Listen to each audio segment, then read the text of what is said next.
Once you have said that peace is important for you, the choice has already been made. The question is, do you always say that peace is the utmost? Here you are starting from already an absolutely perfect point. Is that the point you usually start from? When you are in the market and in the mall and at a wedding, is that the choice you have made? Peace is the utmost and I shall have peace at any cost. That is not a choice you make very often. First of all, make that choice, and after that, even this much of a story won't be needed. Once that choice is made, then the one you have chosen takes care of you. But first of all, make that choice. Here you are narrating a story as if the choice is certain, as if you are already and always choosing truth and peace. Is that so? Is that the fact of our life?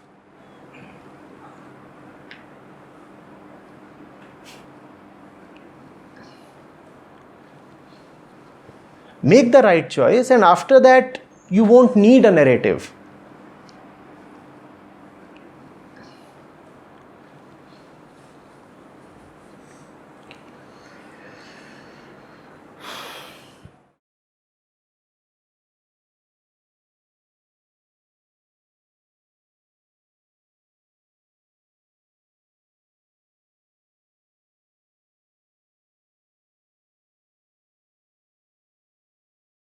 It's very simple.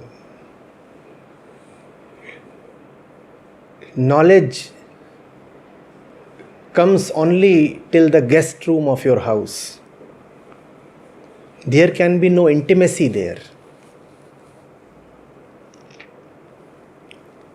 You can have a bit of an introduction. You may know the demographics and all the superficial details about someone. But the very fact that you have stopped the person at the drawing room means that no real union is going to happen. Knowledge is not a thing of the heart.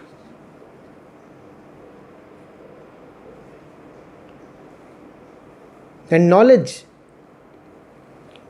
implies distrust, if you see.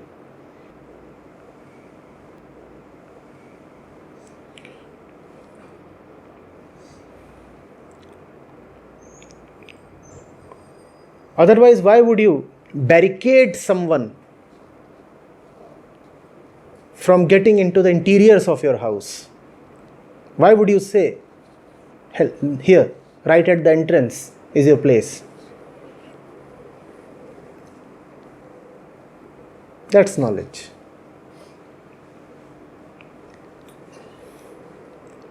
You understand intimacy. In knowledge, there is no intimacy.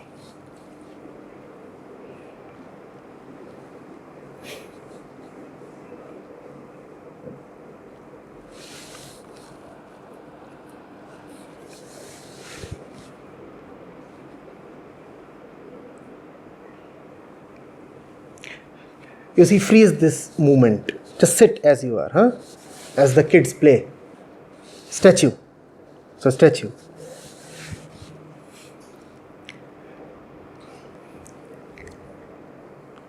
Now, there are two kinds of listeners. One who start contemplating when they hear something, as you are doing right now. And then there are others to whom externalities and formalities like words do not matter much.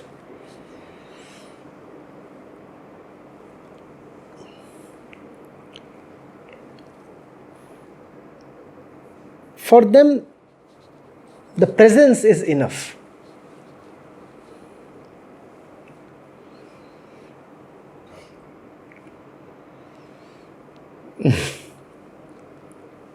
I'm trying to do the impossible, but I must try at least. I'm trying to communicate love through words. Very difficult.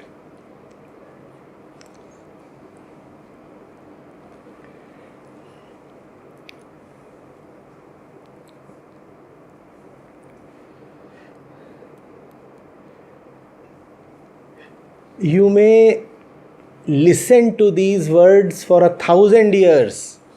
It won't help you.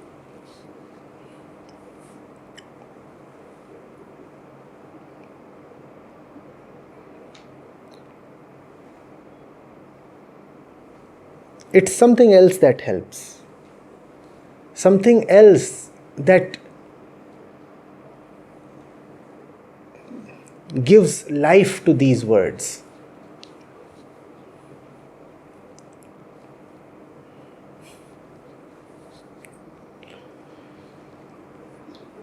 You talked of academic understanding. There is nothing called academic understanding. Understanding is either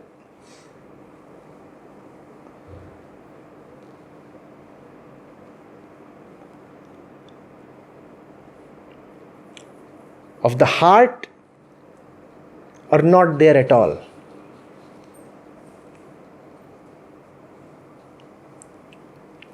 When you say understanding, you imply comprehension, interpretation, these things, analysis, decoding,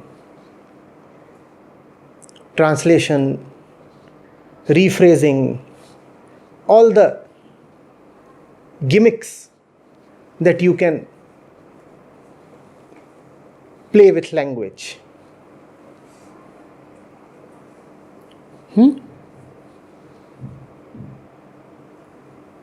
Sometimes you say a plus b the whole square. Then you say a square plus b square plus 2ab. And then you say, now I have understood. What the hell have you understood? You are just restating the same thing.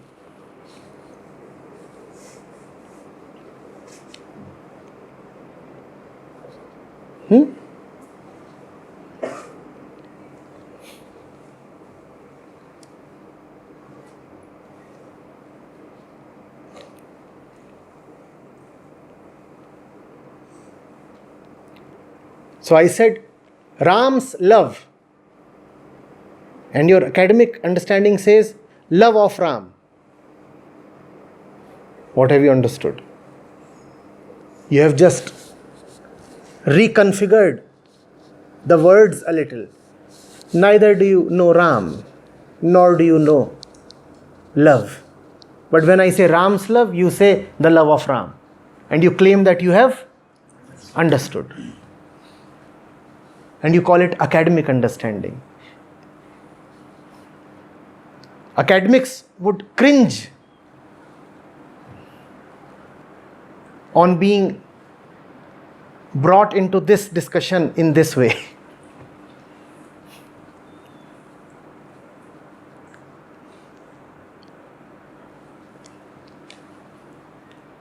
Understanding is resolution. Understanding is a disappearance.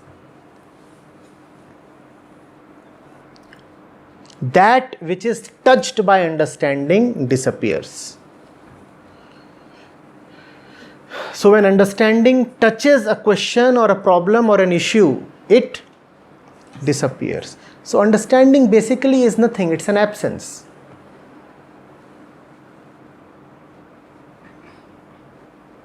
If an absence pervades you as you sit here, then there is understanding. Understanding of what? Nothing in particular. What have you understood? Well, nothing specific.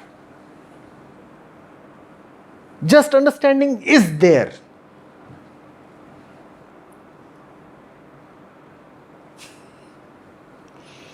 Understanding is not concurrence. Understanding is not agreement. If you agree with me on something, that doesn't mean that you are understanding. Understanding is chill. Done, over, finished.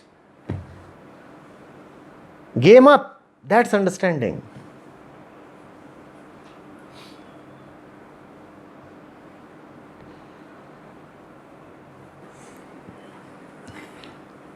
Understanding is like love. You cannot say, I love a part of you. And if you say that, then you do not know love. So you cannot say, this one I have understood. But the previous answer I didn't.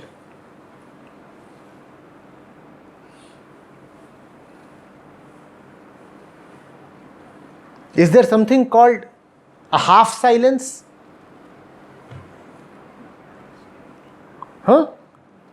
Similarly, there is nothing called partial understanding or academic understanding or whatever.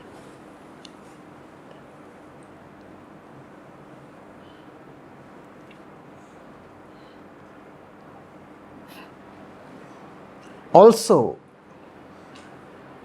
please remember that understanding does not have much to do with knowledge or comprehension. Understanding rather is more intimate with love. It is in love that you understand, not in your cleverness and analysis and comprehension.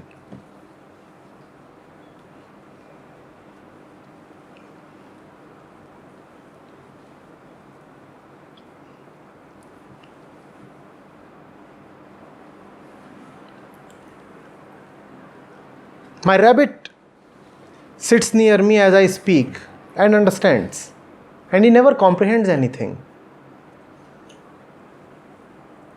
But he just understands. Why?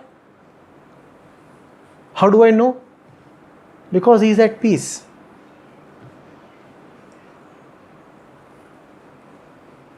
He sits near my feet.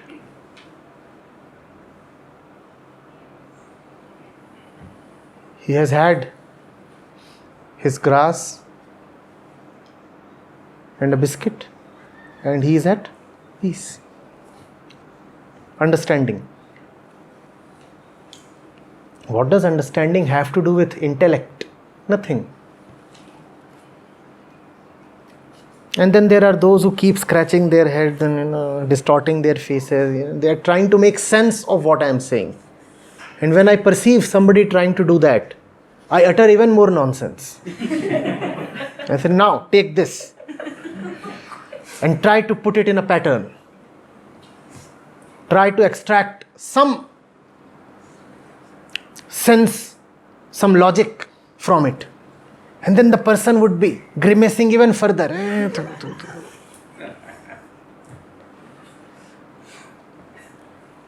That's my way of having a little bit of fun.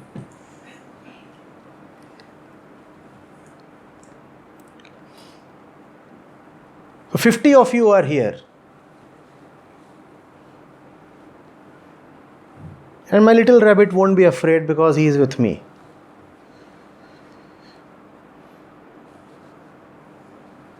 And each of you weigh 100 times more than Golu.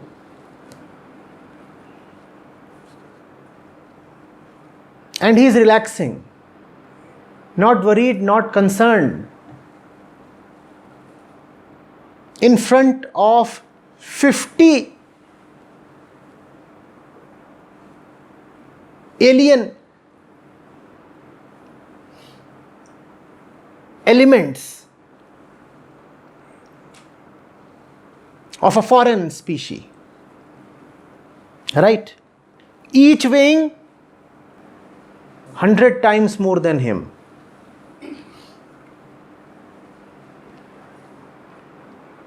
If you were in a room with 100 aliens, each weighing 100 times more than you, and you were the only human being in that room, oh, that has to be a huge room. How comfortable would you be? Would you be able to relax like Golu? Because you have no understanding. Golu's relaxation is the proof of his understanding.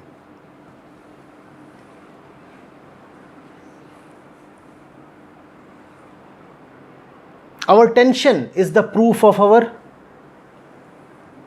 incomprehension. A complicated mind, a knotted mind.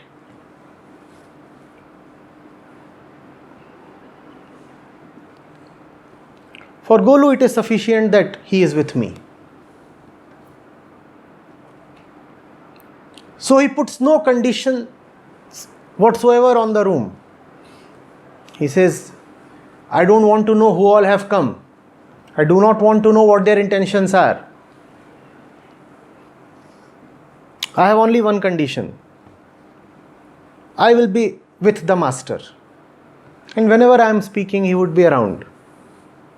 Sometimes he would even get under the table in front of me. Or sit here, or sit there, or there, somewhere. Never in a far off corner. And he would be relaxed. Without knowing a thing about what is being said. That's understanding.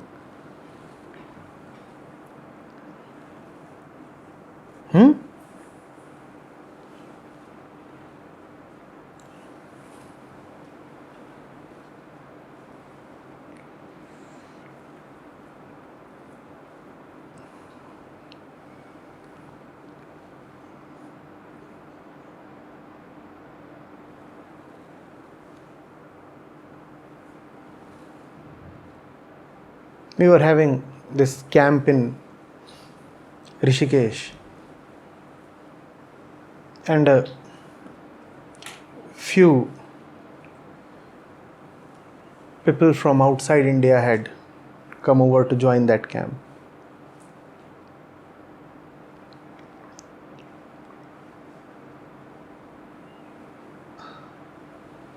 So one was an Australian, the other one was probably a European. British. He was a British citizen. So I would speak alternately in Hindi and English. When I would speak in Hindi, the foreigners would be free to, or sometimes would even be asked to, go and attend to other activities.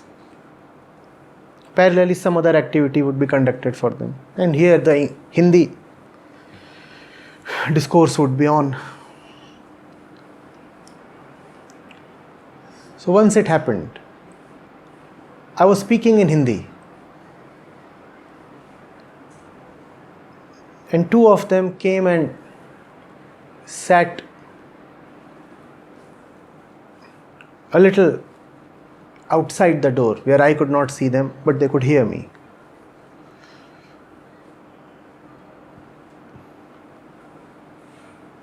And I'm speaking in Hindi.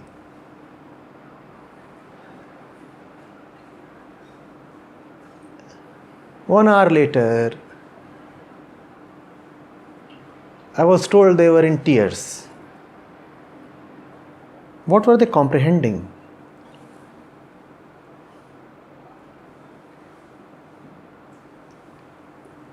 There was something that they were relating to. But that was surely not language, not knowledge. Not only that, I was told that the precise moments at which I would say something witty, they would smile. They do not know the context. They do not know the idiom of the Indian language. And yet there is something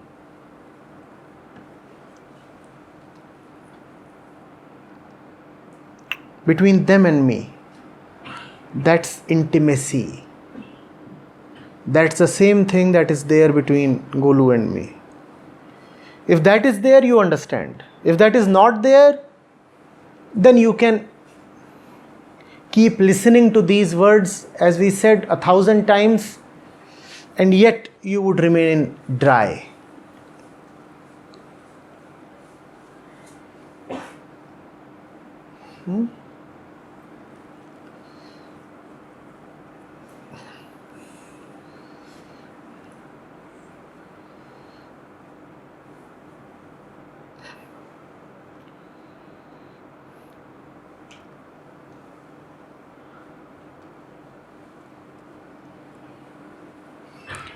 If we were not so obsessed with words and knowledge, then believe me, no teacher would have ever used words.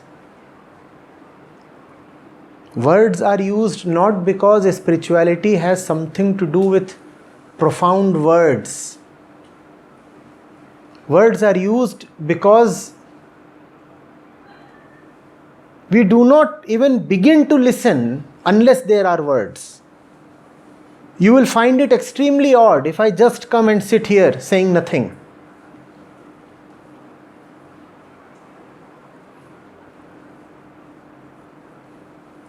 So just to keep you occupied a little, I keep on uttering some gibberish. The wonder of wonders is you collect that gibberish and treat it as sacred. And the real thing that is beneath that gibberish, you miss it so contemptuously. Gibberish is highly respectable to you, and the real thing you have no taste for, no value for. Words you keep collecting and compiling and collating, and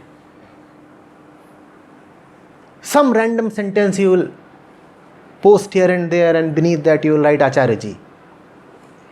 Sometimes I happen to read it and I say, what the hell?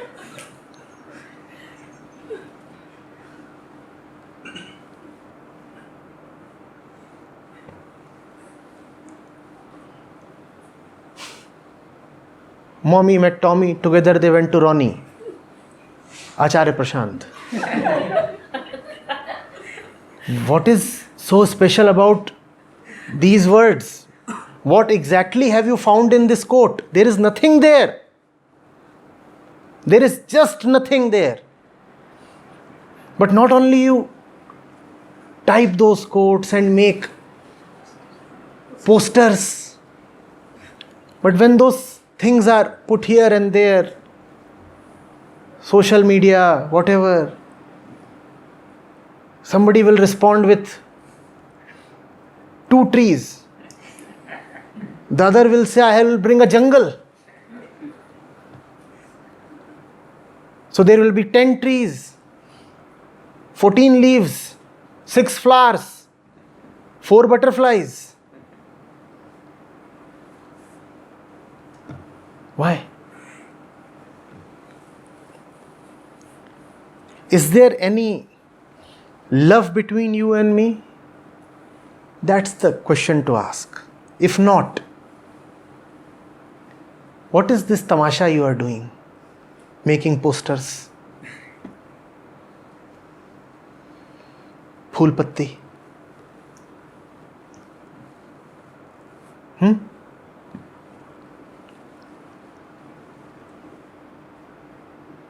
somebody would remark, this is the best one I have read in a while.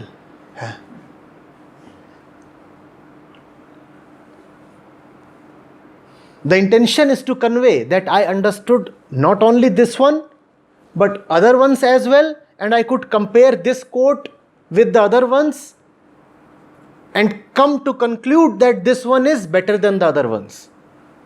So very learned you are.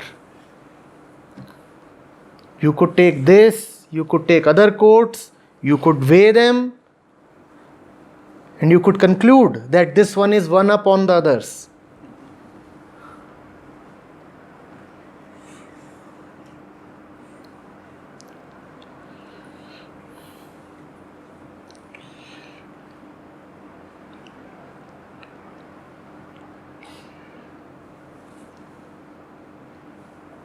See, he is typing even this thing as a quote.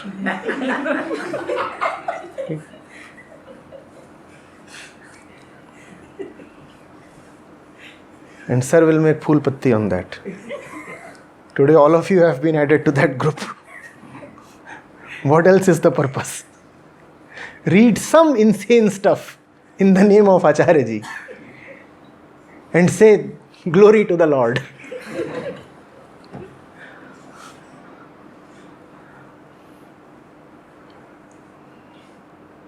We live in the age of loudness, noise.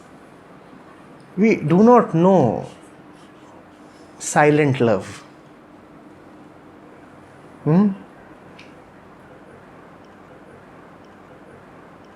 This is the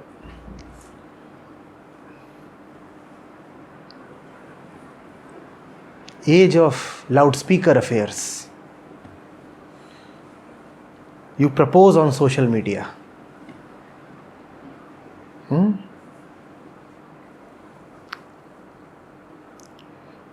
There is nothing secret.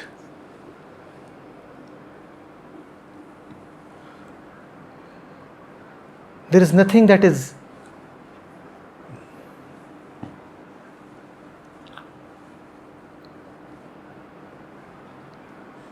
not to be displayed on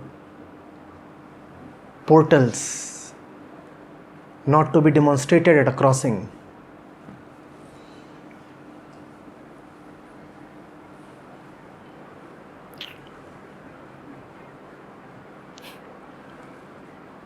That 100 likes. That 100 likes. Likes.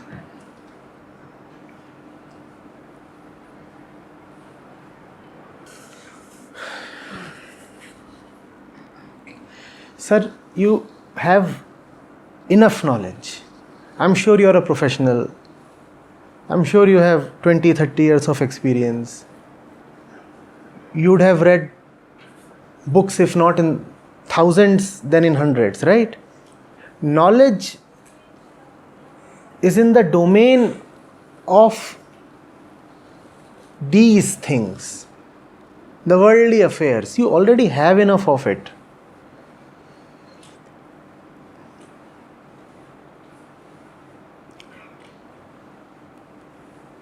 There is nothing called a spiritual world. You use that phrase. There is only one world, and that is material. And if you think that there is a spiritual world, then your spirituality is very materialistic. So, you do not come here to gather knowledge. If you want to have knowledge, go to a university or a library, or to a corporate training class,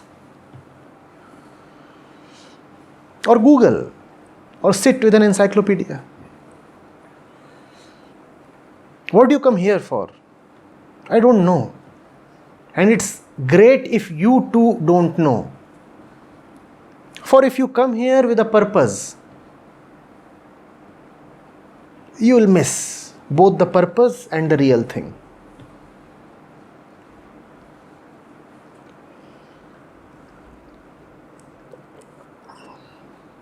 Don't try to make sense of what I am saying. Don't nod as if you have just Understood. Like her. Huh. It's all right to look a little dumbfounded. Even I do not know what I am saying. How do you know?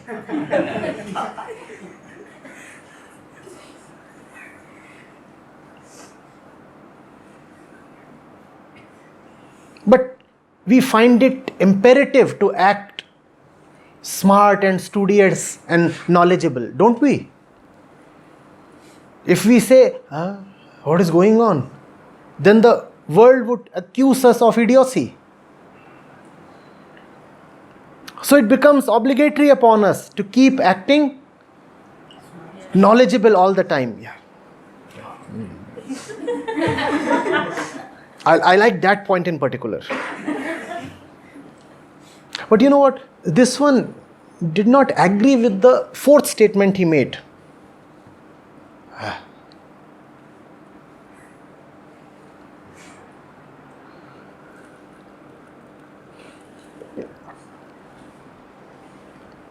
Even yesterday evening, somebody asked this. Once upon a time in Treta Yuga, you had answered a question saying this, that. Who remembers? Why are you quoting what I said once upon a time?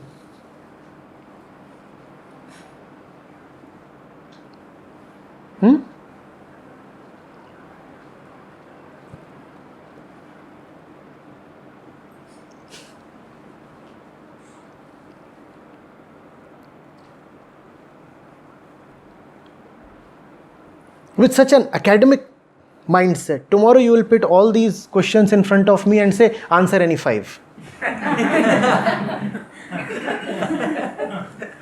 And all of them carry equal weightage.